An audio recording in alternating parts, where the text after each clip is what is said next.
اعوذ باللہ من الشیطان الرجیم بسم اللہ الرحمن الرحیم۔ سورہ احزاب آیت نمبر 21 میں اللہ تعالیٰ فرماتے ہیں، بے شک تمہارے لیے اللہ کے رسول کی پیروی میں بہترین اعمال موجود ہے اس شخص کے لیے جو اللہ پر اور آخرت کے دن پر عقیدہ رکھتا ہے اور کثرت سے اللہ کو یاد کرتا رہتا ہے۔ آیت نمبر 22 میں اللہ تعالیٰ فرماتے ہیں، اور جب مومنین نے کافروں کا لشکر دیکھا تو کہنے لگے کہ یہ وہی ہے جس کا وعدہ اللہ نے ان کے رسول نے ہم سے کیا تھا، اور اللہ نے اور اس کے رسول نے سچ کہا تھا، اور اس سے ان کا ایمان اور اطاعت میں اضافہ ہو گیا۔ آیت نمبر 23 میں اللہ تعالیٰ فرماتے ہیں، ایمان والوں میں کچھ لوگ ایسے ہیں جنہوں نے جو اللہ سے وعدہ کیا تھا سچ کر کے دکھا دیا۔ بعض ان میں وہ ہے جو اپنے نظارے سے فریغ ہو گئے اور بعض انتظار کر رہے ہیں اور اپنے قول پر یقین ہے، ذرا بھی نہیں بدلا۔ آیت نمبر 24 میں اللہ تعالیٰ فرماتے ہیں، تاکہ اللہ سچوں کو ان کی سچائی کا بدلہ عطا فرمائے اور منافقوں کو چاہے عذاب دے یا توبہ کی توفیق دے، بلا شبہ اللہ بخشنے والا رحم کرنے والا ہے۔ آیت نمبر 25 میں اللہ تعالیٰ فرماتے ہیں، اور کافروں کو اللہ نے پھیر دیا جو غصے سے بھرے ہوئے تھے، وہ کوئی بھلائی حاصل نہ کر سکے، اور مومنین کے لیے جنگ میں اللہ کافی تھا، اور اللہ بڑی طاقت والا اور بڑا زبردست ہے۔ آیت نمبر 26 میں اللہ تعالیٰ فرماتے ہیں، اور اہل کتاب میں سے جنہوں نے ان کی مدد کی تھی ان کو ان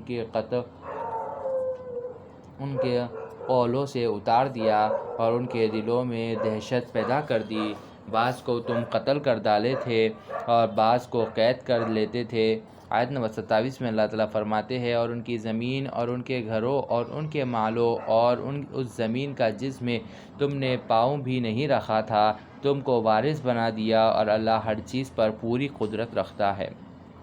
آیت نمبر 28 میں اللہ تعالیٰ فرماتے ہیں، اے نبی صلی اللہ علیہ وآلہ وسلم، آپ اپنی بیویوں سے کہہ دیجئے، اگر تم دنیا کی زندگی، اس کی زینت اور آرائش چاہتی ہو تو آؤ میں تم کو کچھ مال دوں اور اچھی طرح رخصت کر دوں۔ آیت نمبر 29 میں اللہ تعالیٰ فرماتے ہیں، اور اگر تم اللہ اور اس کے رسول اور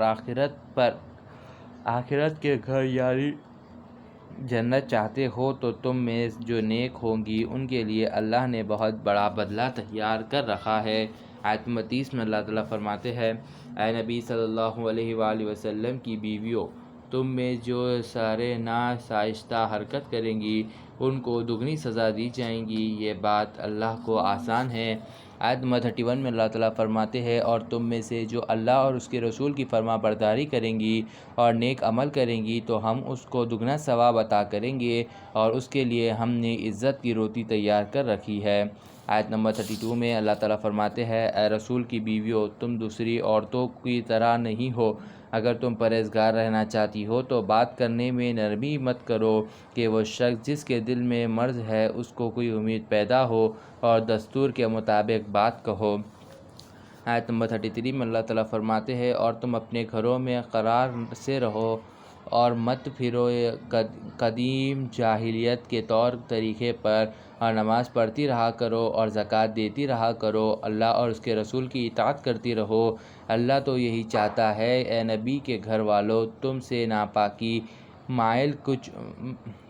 کچھ سب دور کر دے اور تم کو پاک صاف کر دے۔ آیت نمبر 34 میں اللہ تعالیٰ فرماتے ہیں، اور تم یاد رکھو جو اللہ کی آیت تمہارے گھروں میں پڑھی جاتی ہے اور حکمت کی باتیں سنائی جاتی ہے، یقیناً اللہ بڑا باریک بین اور خوب واقف ہے۔ یہ جو آیت نمبر 33 ہے سورہ احزاب کی، جس میں اللہ تعالیٰ فرما رہے کہ اے نبی کے گھر والوں، تم سے ناپاکی مائل کچل سب دور کر دیے اور تم کو پاک صاف کر دیے اللہ تعالیٰ بول کے، تو یہ اللہ تعالیٰ حدیث قصہ کا واقعہ ہے یہ، اس میں جب رسول اللہ صلی اللہ علیہ وسلم اہل بیت یعنی اہل بیت جو مولا علی ہے، بی بی فاطمہ الزہرا سلام اللہ علیہا ہے، نبی ہے، اور امام حسن امام حسین علیہ السلام ہے،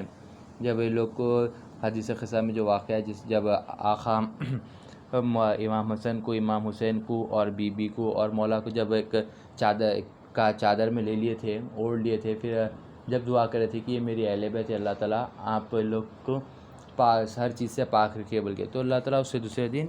پھر یہ فرمائے کہ اے نبی کے گھر والوں، تم سے ناپاکی میل کچل سب دور کر دیا ہے اور تم کو پاک صاف کر دیا گیا ہے، بلکہ مطلب پہلے سے ہی۔ آیت نمبر 35 میں اللہ تعالیٰ فرماتے ہیں بے شک مسلمان مرد اور مسلمان عورتیں، مومن مرد اور مومن عورتیں، فرما بردار مرد اور فرما بردار عورتیں، رازدار مرد اور رازدار عورتیں، صبر کرنے والے مرد اور صبر کرنے والی عورتیں، اور عاجز کرنے والے مرد اور عاجز کرنے والی عورتیں، خیرات کرنے والے مرد اور خیرات کرنے والی عورتیں، روزہ رکھنے والے مرد اور روزہ رکھنے والی عورتیں، اپنی شرمگاہ کی حفاظت کرنے والے مرد اور اپنی شرمگاہ کی حفاظت کرنے والی عورتیں، اور اللہ کو کثرت سے یاد کرنے والے مرد اور اللہ کو کثرت سے یاد کرنے والی عورتیں، اللہ نے سب کے لیے تیار کر رکھا ہے اجر عظیم۔ آیت نمبر 36 میں اللہ تعالیٰ فرماتے ہیں اور کسی مومن مرد اور کسی مومن عورت کو یہ حق نہیں کہ جب اللہ اور اس کا رسول کسی معاملے کا فیصلہ کر دے تو پھر اسے اپنے اس معاملے میں خود فیصلہ کرنے کا اختیار حاصل رہے، اور جو کوئی اللہ اور اس کے رسول کی نافرمانی کرے گا وہ سرے گمراہ ہوگا۔ آیت نمبر 37 میں اللہ تعالیٰ فرماتے ہیں اور جب آپ اس شخص سے جس پر اللہ نے احسان کیا اور آپ نے بھی احسان کیا یہ کہتے تھے کہ اپنی بیوی کو اپنے پاس رہنے دو اور اللہ سے ڈرو، اور اپنے دل میں وہ بات پوشیدہ رکھتے ہوئے تھے جس کو اللہ ظاہر کرنے والا تھا، اور آپ لوگوں سے ڈرتے تھے، حالانکہ اللہ ہی اس کا زیادہ مستحق ہے کہ اس سے ڈرے، پھر جب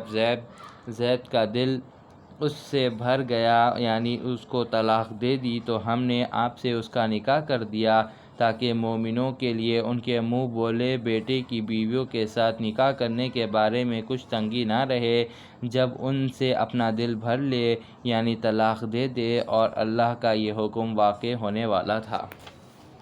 یعنی زید ایک اللہ تعالیٰ آقا کے منہ بولے بیٹے تھے جن کو آقا گود لے لیے تھے، تو ان کی پھر شادی ہوئی تھی۔ ان کی جب شادی ہوئی تو پھر اس کے بعد وہ لوگ پھر ان کی بیوی سے طلاق ہو گیا، تو پھر اللہ تعالیٰ حکم دیا آقا کو کہ آپ ان سے شادی کر لو بول کے۔ پھر اللہ تعالیٰ یہ شادی اس کیسے کرا تاکہ آگے لوگوں کو تکلیف اس میں سوچنا نہ پڑے کہ منہ بولے بیٹی